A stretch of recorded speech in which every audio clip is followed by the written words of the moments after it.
Banyak pemikiran pada zaman hari ini mengenai kajian akhir zaman. Bahkan banyak yang sudah tidak sabar, bahkan bersiap-siap. Ada yang bersiap dengan persiapan fisik, berkuda, memanah. Ada yang bersiap dengan keilmuan, kajian. Ada yang bersiap dengan tarekat-tarekat. Ada yang bersiap dengan siasat-siasat. Semuanya sedang rindu menunggui Al-Mahdi. Karena ditunggu-tunggu, maka muncullah istilah, yang istilah ini dipakai oleh ulama Ahlussunnah dan Syiah, yaitu Al-Muntazar, Al-Mahdi yang ditunggu-tunggu. Maka istilah ini bukanlah istilah satu kelompok, tapi dipakai oleh semua kelompok. Dalam ajaran lain, ajaran selain agama Islam yang dibawa Nabi Muhammad, ajaran yang dibawa Nabi Musa, yang bagi kita juga disebut Islam, tapi syariat Nabi Musa, Nabi Isa juga sama, mengajarkan tentang adanya Mesia, juru selamat. Di Jawa ada keyakinan Ratu Adil, Satria Piningit, dan selain sebagainya. Semuanya melulukan juru selamat. Dalam agama apa saja yang memang dulu mungkin bersumber dari Allah, pasti mengajarkan hal yang sama. Lalu di manakah Al-Mahdi? Dari manakah dia berasal? Bangsa apakah dia? Suku apakah ia? Untuk mengetahui masalah ini, tidak ada jalannya kecuali mengikuti Al-Quran dan Sunnah. Di dalam Al-Quran tidak disebutkan secara eksplisit, tetapi kita beruntung umat Islam mempunyai satu keilmuan, sumber keilmuan kedua, yaitu As-Sunnah. Yang paling apik membahas ini adalah dua imam, Imam Abu Daud dan Imam Al-Hakim. Imam Abu Daud menyebutkan sekitar 8 atau 9 hadis yang berkaitan dengan Imam Mahdi. Salah satunya menyebutkan suku asal-usulnya Al-Mahdi. Apa kata beliau dalam hadis Abu Daud yang kualitasnya hasan? Al-Mahdi min itrati, min waladi Fatimah. Al-Mahdi, imam yang digaiden Allah itu, dia dari terahku. Itrati bahasa Arab menjadi bahasa kita itu terah. Terah artinya darah dagingku. Min waladi Fatimah, dari keturunan Fatimah. Itu sebabnya teman-teman, siapapun hari ini yang menjadi antek Dajjal, dia pasti akan membenci para habaib. Dia akan membenci para sayyid, para syarifah, orang-orang yang merupakan pemilik terah-terah kenabian. Kenapa kita iri? Itu kan nikmat Allah kepada mereka. Kenapa kita iri jika mereka terlahir sebagai syarif, sayyid, lalu kemudian meragukan keberadaan mereka? Padahal hadis Imam Muslim menyebutkan, aku tinggalkan kepada kamu dua sakalain, dua beban yang berat, kitab Allah dan yang kedua ahlu baitku. Hadis Imam Tirmizi juga menyebutkan, ya ahlu baitku itarati, taraktu fikum sakalain, aku tinggalkan kamu dua sakal, dua beban yang berat, dua wasiat yang berat, kitab Allah dan itrah.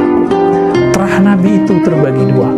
Ada terah rohani, inilah ulama pewaris para nabi. Ada terah jasmani, inilah para habaib dan syarif. Maka kita menghormati ulama pewaris ilmunya Nabi. Begitu juga kita menghormati para syarif, para sayyid, para habaib, karena dalam darahnya ada darah Nabi. Meskipun mereka manusia biasa, kita boleh mengkritisi sesuatu yang ada dari sisi manusiawi mereka, tapi jangan pernah mempertanyakan nasab mereka. Sahabat-sahabat yang dimuliakan Allah, pertanyaannya, jika betul Al-Mahdi dari keturunan Rasulullah, sekarang keturunan Rasulullah terbanyak di manakah? Inilah yang akan kabar gembira tapi sekaligus menakutkan bagi saya, mungkin bagi teman-teman juga.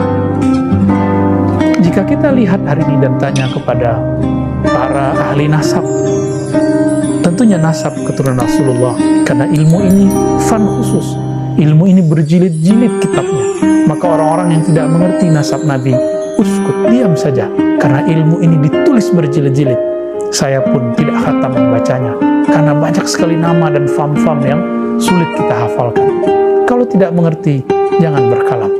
Imam Ghazali mengatakan, idza sakatal jahil intahal khilaf. Jika orang jahil diam, tentu selesailah semua perbedaan. Namun yang paling banyak komentar adalah orang jahil. Maka min alamatil jahli kasratul inkar.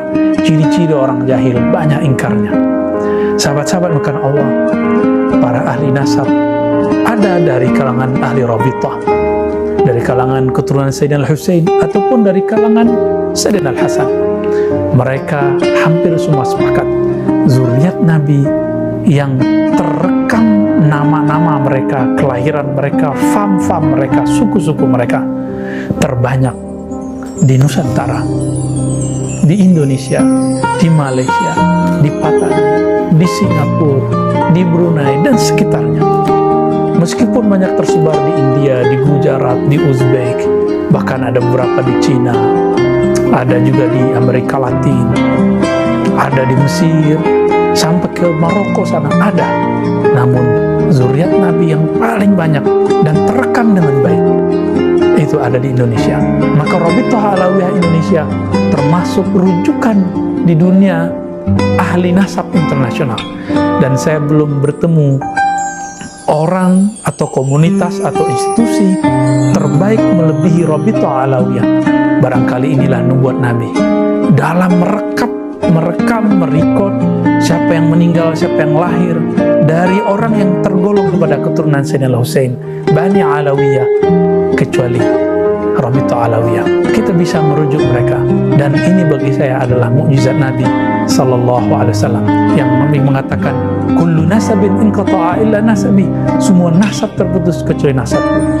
Maka teman-teman, besar kemungkinan Al-Mahdi mungkin sudah menginjakkan kakinya di negeri ini, mungkin sudah terlahir, mungkin sudah bergerilya, atau belum. Mungkin Allah sedang menutupinya, atau memang Allah belum memunculkannya. Namun dengan banyaknya perahara-perahara di zaman ini, sehingga muncul ketidakadilan bukan hanya di negeri ini, di mana-mana yang sifatnya global. Maka Al-Mahdi kemunculannya tambah dekat. Ciri-ciri kemunculan Al-Mahdi satu saja yang paling jelas.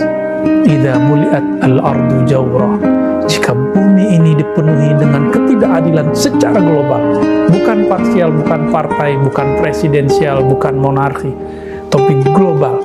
Gerakan ketidakadilan itu disebut jawr, bukan zulm.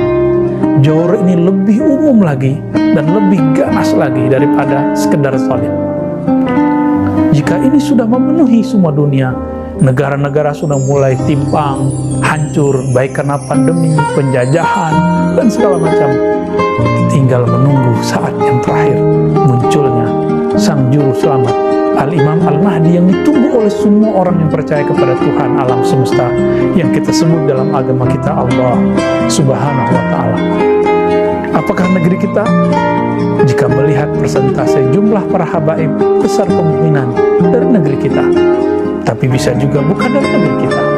Kita nggak boleh juga terlalu GR, terpercaya diri, tapi kita juga tidak boleh putus asa. Siapa tahu Allah memilih negeri ini, karena Allah dulu telah pernah memilih daerah Persia, Rum, dan Cina. Barangkali mungkin juga sudah Eropa, Afrika juga sudah pernah. Tanah Jawi, tanah Nusantara akan menjadi gilirannya. Wallahu a'lam bishawab. Mari bersiap, pantaskan diri menjadi pengikutnya. Wassallallahu ala sayyidina Muhammad. Assalamualaikum warahmatullahi wabarakatuh.